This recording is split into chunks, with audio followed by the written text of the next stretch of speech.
स्वागत है आप सभी का एससीसी न्यूज के इस बुलेटिन में। आइए सबसे पहले नजर डालते हैं आज की सुर्खियों पर। केंद्रीय मंत्री अर्जुन मुंडा के आवास पर काली पूजा के उपलक्ष्य में महाप्रसाद का किया गया आयोजन। बागबेड़ा के पुआलटाल में लगी आग, लाखों का हुआ नुकसान। राष्ट्रीय प्रेस दिवस के अवसर पर प्रेस क्लब ऑफ जमशेदपुर द्वारा किया गया एक सेमिनार का आयोजन, वरीय पुलिस अधीक्षक रहे उपस्थित। नमस्कार। शारदीय नवरात्रि, दुर्गा पूजा, दिवाली, छठ के आगमन पर अब जमशेदपुर वासियों को मेरी शुभकामनाएं। ये तीनों त्यौहार आप लोग हर्षोल्लास और सुरक्षित रूप से मनाएं। धन्यवाद। चिल्को घोड़ा बांधा में केंद्रीय मंत्री अर्जुन मुंडा के आवास पर काली पूजा के महाप्रसाद का आयोजन किया गया, जिसमें विधायक, सांसद, समाज सेवी समेत हजारों लोग शामिल हुए और प्रसाद ग्रहण किया। वहीं केंद्रीय मंत्री अर्जुन मुंडा ने कहा कि हर साल काली पूजा के दिन महाप्रसाद का आयोजन हम लोग करते हैं। शहर से लेकर तमाम दूर दराज के लोग इस कार्यक्रम में शामिल होते हैं। काफी अच्छा लगता है। सबके लिए बहुत ही महत्व रखता है जीवन में। हम ऐसे अवसरों पर सामूहिक रूप से प्रसाद ग्रहण करें। भारत की एक बहुत बड़ी ताकत है ये, हमें सांस्कृतिक विरासत के रूप में देखने को मिलता है और हम ऐसे त्योहारों के माध्यम से हर प्रकृति, संस्कृति, सभी चीज़ों का स्पंदन करते हैं, घर में लक्ष्मी का आह्वान करते हैं। ये त्योहारों का सिलसिला है जिसमें हम भैया दूज, छठ, काली पूजा, हमारा फेस्टिवल सोहराय, ये सारा हम मना रहे हैं। जमशेदपुर के बागबेड़ा रोड नंबर 4 में उस समय अफरा तफरी का माहौल उत्पन्न हो गया जब रोड नंबर 4 स्थित रामजी सिंह के पुआलटाल में आग लग गई। हालांकि स्थानीय लोगों की सूझबूझ से आग पर काबू पा लिया गया, जिससे एक बड़ा हादसा टल गया। मिली जानकारी के अनुसार क्षेत्र में साफ सफाई का काम चल रहा था, जिस वजह से आगजनी की घटना घटी है। आग लगने के बाद पूरे क्षेत्र में अफरा तफरी का माहौल उत्पन्न हो गया, जहां स्थानीय लोगों ने स्वयं आग बुझाने का प्रयास करते हुए अग्निशमन विभाग को घटना की जानकारी दी। अग्निशमन विभाग की 2 गाड़ियां ने मौके पर पहुंचकर आग पर काबू पाया। जानकारी देते हुए पड़ोसी टिंकू कुमार ने बताया कि इस घटना के पीछे क्या कुछ मुख्य कारण है, इसकी जानकारी उन्हें नहीं है। उन्होंने अनुमान लगाया कि साफ सफाई के दौरान ही घटना घटी है और इस घटना में 1 लाख रुपए से ऊपर का नुकसान टाल मालिक को हुआ है। उन्होंने बताया कि स्थानीय लोगों की सूझबूझ से एक बड़ा हादसा टल गया। कालीन साफ सफाई हो रहा था मुखिया जी के द्वारा, उसी में छिटका उटका से पुआल में आग लगी है और हम लोग को सूचना मिले, पड़ोसी हम लोग हैं, सब सूचना मिला तो जितने लोग थे हम सब मिल बाल के पानी को जिस तरह से शांत करवाने में सब भिड़े हुए लगे हुए हम लोग। यहाँ काम उम चल रहा था, अचानक किस तरह से हुआ तो अच्छा बात है कि सुबह के टाइम हुई थी कि लोग को जानकारी हुए, सभी लोग पूरे बागबेड़ा बस्तीवासी के लोग मिलजुल के। नमस्कार। माँ दुर्गा के आगमन पर झारखंड के वासियों को, विशेषकर जमशेदपुर के सभी वासियों को दुर्गा पूजा, दिवाली एवं छठ की ढेरों शुभकामनाएं। साथ में मैं ये भी कामना करता हूँ कि आप सभी त्योहारों को हर्षोल्लास एवं सुरक्षित रूप से मनाएंगे। धन्यवाद। राष्ट्रीय प्रेस दिवस के अवसर पर प्रेस क्लब ऑफ जमशेदपुर के द्वारा एक सेमिनार का आयोजन किया गया, जिसमें मुख्य अतिथि के रूप में जिले के वरीय पुलिस अधीक्षक उपस्थित हुए। कार्यक्रम का आयोजन centre for excellence jubilee park में रखा गया। कार्यक्रम में दैनिक जागरण के संपादक संजय पांडे, प्रभात खबर के संपादक संजय मिश्रा, उदित वाणी के संपादक राधेश्याम अग्रवाल, मुख्य अतिथि के तौर पर जमशेदपुर पूर्वी सिंहभूम के वरीय अधीक्षक किशोर कौशल, टाटा स्टील के वरीय अधिकारी सर्वेश कुमार, विभिन्न अखबारों के और चैनलों के संपादक तथा पत्रकार उपस्थित थे। कार्यक्रम में विभिन्न अखबार के वरीय संपादकों को सम्मानित किया गया, जिसमें लाइफ टाइम अचीवमेंट अवार्ड उदित वाणी के संस्थापक राधेश्याम अग्रवाल जी को दिया गया तथा विभिन्न अखबारों के फोटोग्राफर और पत्रकारों को सम्मानित किया गया। कार्यक्रम की अध्यक्षता कर रहे प्रशांत सिंह पुतुल ने बताया कि हर वर्ष राष्ट्रीय प्रेस डे के दिन ऐसे सम्मेलन का आयोजन किया जाएगा। कार्यक्रम के मुख्य अतिथि जमशेदपुर पूर्वी सिंहभूम के वरीय पुलिस अधीक्षक कौशल किशोर जी ने कहा कि सोशल मीडिया के दौर में सच्ची पत्रकारिता को जिंदा रखना कठिन और मुश्किल है। साथ ही सच्ची पत्रकारिता के लिए खबरों की सही जांच की आवश्यकता है। विभिन्न अखबारों के संपादकों ने भी अपने अपने विचार रखे। कम होती है, जो फ्रेमवर्क है, जो दिया हुआ एक दायरा है, उसी दायरे में बेहतरीन काम करने की कोशिश करनी चाहिए और मेरे ख्याल से जो सच्चे पत्रकार हैं वो कर भी रहे हैं। जैसा अभी ब्रजभूषण जी ने कहा कि क्षेत्रीय पत्रकारिता में अभी भी वो टोन, वो फ्लेवर अभी भी शायद थोड़ा बचा हुआ है। अभी जैसे किसी वक्ता ने शुरुआत में कहा कि भाई आप लोग जब बात कर रहे थे हमारे आने से पहले, तो बात हो रही थी कि अब टीवी चैनल देखना तो बंद ही कर दिया है, और ये सही बात है। मैंने भी टीवी चैनल देखना बंद कर दिया है। हमको याद नहीं आता है कि हमने कब लास्ट न्यूज पूरी देखी होगी, क्योंकि न्यूज बुलेटिन और टॉक शो में कोई फर्क ही नहीं रह गया। टॉक शो हम लोग जब पढ़ते थे तो यही कहा जाता था, जिन लोगों ने भी थोड़ी बहुत पत्रकारिता की, एकेडमिकली पढ़ाई की होगी, तो यही कुछ चीजें सिखाई जाती हैं कि भाई समाचार और संपादकीय, खबर और संपादकीय, इसमें फर्क होता है। बट आज के डेट में वो डिफरेंस ही कहीं पर नहीं, कंप्लीटली ब्लर्ड है। आप खबर भी पढ़ रहे हैं तो उसमें वही मसाला है जो संपादकीय के अंदर में। बट डिफरेंस यही होगा कि संपादकीय में अगर किसी का आर्टिकल छपा होगा तो संपादक महोदय का अगर होगा, या उनके किसी सीनियर मेंबर का होगा तो संपादकीय में होगा। अदरवाइज आर्टिकल्स होंगे तो उसमें किसी बड़े आदमी का नाम लगा होगा। बाकी जो खबरें रेल प्रबंधन द्वारा टाटानगर से अमृतसर जाने वाली जालियांवाला बाग एक्सप्रेस को 4 दिसंबर से लेकर 1 मार्च तक कुहासा को लेकर रद्द किया गया है। रेल प्रबंधन के इस निर्णय का सिख समाज के लोगों ने विरोध करते हुए टाटानगर रेलवे स्टेशन पहुंच स्टेशन डायरेक्टर से मुलाकात की। एक ज्ञापन सौंपकर इस निर्णय को वापस लेने की मांग की, अन्यथा उग्र आंदोलन की चेतावनी दी। इस दौरान सिख समाज के लोगों ने टाटानगर रेलवे स्टेशन में प्रदर्शन कर रेल प्रबंधन के खिलाफ नारेबाजी की। इतना ही नहीं, देश के प्रधानमंत्री पर सिखों के साथ सौतेला व्यवहार करने का आरोप लगाया। साथ ही इस संबंध में रेल प्रबंधन के इस निर्णय को जल्द से जल्द वापस लेने की मांग को लेकर एक ज्ञापन सौंपा। जानकारी देते हुए केंद्रीय गुरुद्वारा प्रबंधक कमेटी के प्रधान भगवान सिंह ने कहा कि हर वर्ष ठंड के मौसम में कुहासा का बहाना बनाकर रेल प्रबंधन द्वारा ट्रेन को रद्द करने का कार्य किया जाता है। उन्होंने कहा कि अमृतसर सिखों के दिल की धड़कन है। गरीब आदमी ट्रेन छोड़कर दूसरे अन्य वैकल्पिक व्यवस्था को नहीं अपना सकते। जिनके पास पैसा है वो फ्लाइट से जा सकते हैं। ऐसे में आर्थिक रूप से गरीब सिख परिवार कैसे अमृतसर जाएगा। उन्होंने कहा कि इससे साफ जाहिर होता है कि देश के प्रधानमंत्री सिखों के साथ सौतेला व्यवहार करते हैं। उन्होंने कहा कि प्रधानमंत्री का आगमन झारखंड में हुआ। पूरे झारखंड में 3 लाख की आबादी है सिखों की। बावजूद इसके सिखों के लिए कोई योजना केंद्र सरकार ने नहीं लाई, जो कि साफ दर्शा रहा है प्रधानमंत्री के सौतेलेपन को।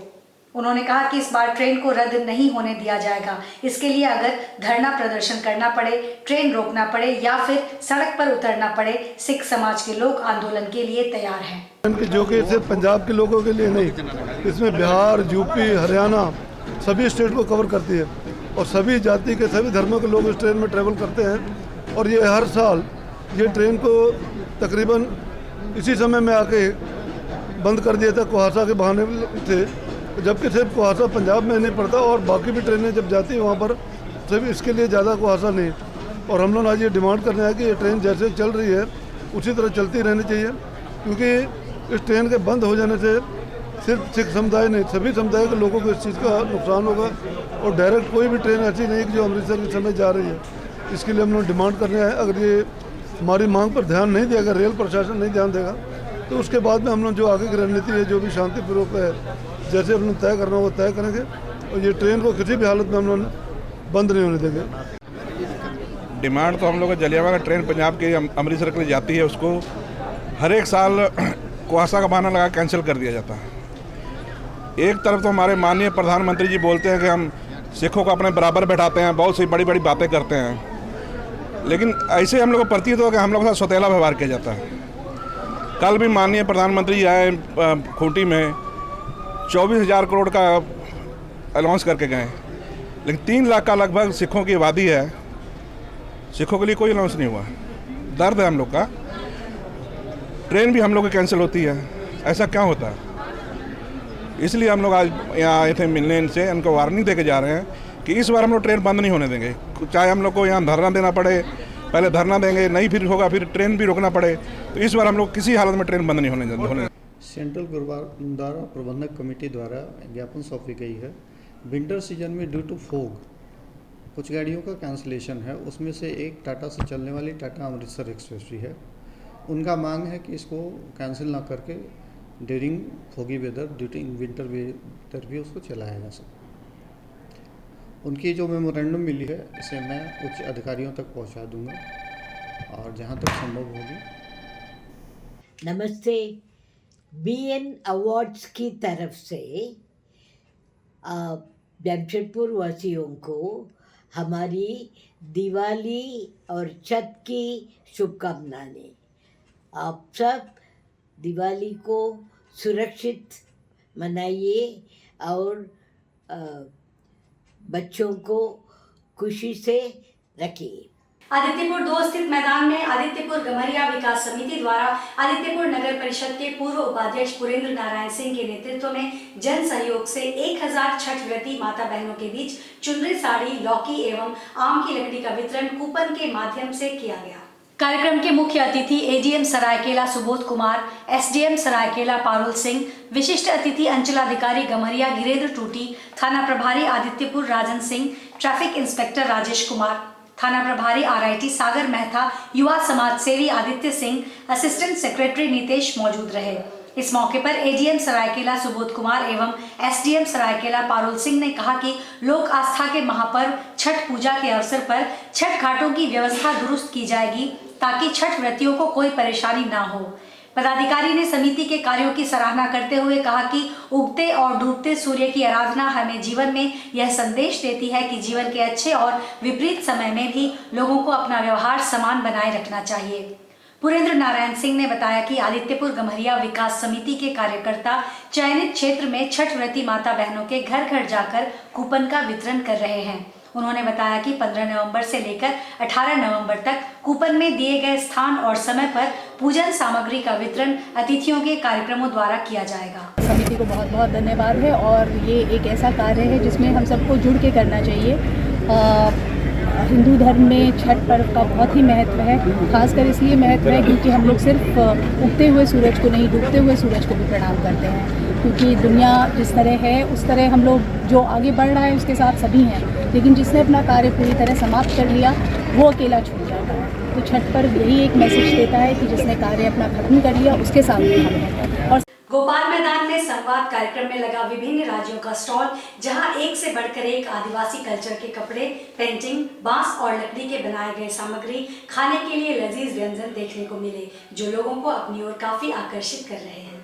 इस संवाद कार्यक्रम को देखने शहर और ग्रामीण क्षेत्र के लोग पहुंच रहे हैं, जहां आसाम, त्रिपुरा, मध्य प्रदेश, उड़ीसा, बंगाल आदि तमाम राज्य से आदिवासी समुदाय के लोग पहुंचे हैं, जहां उनके द्वारा बनाए गए एक से बढ़कर एक आदिवासी कपड़े, बांस और लकड़ी की सामग्री, कपड़े की पेंटिंग, जड़ी बूटी, लजीज व्यंजन, धातु की सामग्री आदि देखने को मिले, जो लोगों को काफी पसंद आया है। लोगों ने कहा कि काफी सुंदर कार्यक्रम का आयोजन किया गया है। आदिवासी समुदाय से जुड़ी तमाम चीज देखने को यहाँ मिल रही है। बोलना चाह रहे हैं कि यहाँ गोपाल मैदान में हमारा बहुत अच्छा पेंटिंग वगैरह, जानकारी दे देना चाहता हूँ। ये मैदान खाने का व्यवस्था जिसको बहुत गोपाल मैदान के नाम से जाना जाता है, गांव जैसे जो फैसिलिटी जो होता है ना, एक गांव का जो शहर में आके मेरे बाईं ओर जो देख रहे हैं वो गोपाल मैदान में संवाद कार्यक्रम का भव्य आयोजन हुआ। 251 नगाड़ों की धुन से गूंज उठा सारा शहर।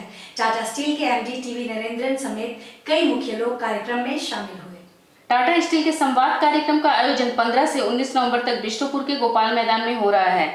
इसमें 17 राज्यों के 37 जनजाति समूह के 140 जनजातीय समुदाय के शिक्षाविद, कलाकार व आम लोग शामिल हुए। आयोजन के दौरान दुनिया भर के जनजाति समूह के लजीज व्यंजनों का हर शाम 6 से 9 बजे तक स्टॉल लगाया जाएगा। मालूम हो कि इस वार्षिक कार्यक्रम का शहरवासियों के साथ साथ देश विदेश के जनजाति समुदाय के लोगों को काफी इंतजार रहता है। इसके अलावा दर्जनों स्टॉल भी लगे हैं, जिसमें आदिवासी कपड़े, बांस के बनाए गए सामग्री खरीद सकते हैं। इसी तरह आज भी संवाद का शुरुआत हुआ है। 15 से 19 नवंबर तक भगवान बिरसा मुंडा के जन्मदिन से शुरुआत हुई नगाड़ों के साथ। आज भी 251 नगाड़ों के साथ इसका शुरुआत हुआ है और 4-4.5 दिन का जो ये कॉन्क्लेव है ये चलता है। दिन में इसमें डेलिब्रेशन होते हैं हेल्थ पे, आर्ट एंड क्राफ्ट पे, लैंग्वेज पे, म्यूज़िक पे, और शाम में इसी